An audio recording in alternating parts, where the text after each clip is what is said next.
What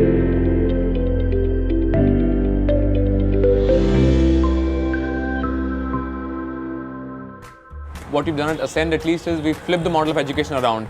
We put the kids on top, we put teachers below that, and we put us as administrators right at the bottom.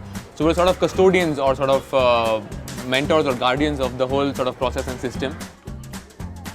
If I was looking at for a school as a parent, I would look at the teachers of the school. I would look at what the teachers bring to the school. And I also want to know if the school is looking at each child as an individual. We all think of things differently and we all learn differently. So I think we want schools to highlight that. I've seen a lot of schools wherein you walk through the corridors and you see student work on a board and you see all the student work looks the same.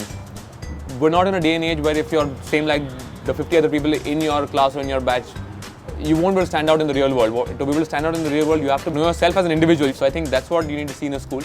Wherein if a school is able to highlight a child's individuality really well, I think that's a school for every kid, I think. Right from when we thought of building a school, we always wanted to have a different kind of a school. Even before we drew the plans of the building, so we sat down with our architect and the teachers and made a list of what a dream school can have and sort of then started building our plans from there. And the whole formula we followed was try to think of function before form. We always thought of how would this be helpful in the kids' education, how would this help kids learn, and then think of form after that. So just to give an example of that, we have 2 or 3 ways to go up and down the building. So there's one staircase here, there are 3 other staircases to go up and down the building.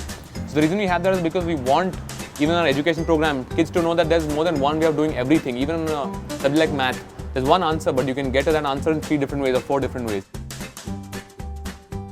Out of the 2.5 acres of space that we had in Mumbai, we've left more than 40% of that as open space around the whole school. So we want to give kids an impression of how it is to be growing up in a city, but still having that open and green space around you all the time, which you can access, you can interact with.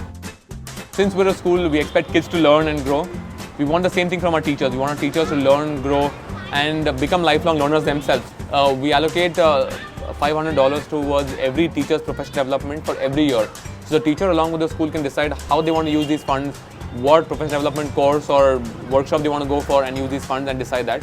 So we sort of support teachers in their learning and believe that only if teachers are learners will our kids become learners in the future as well.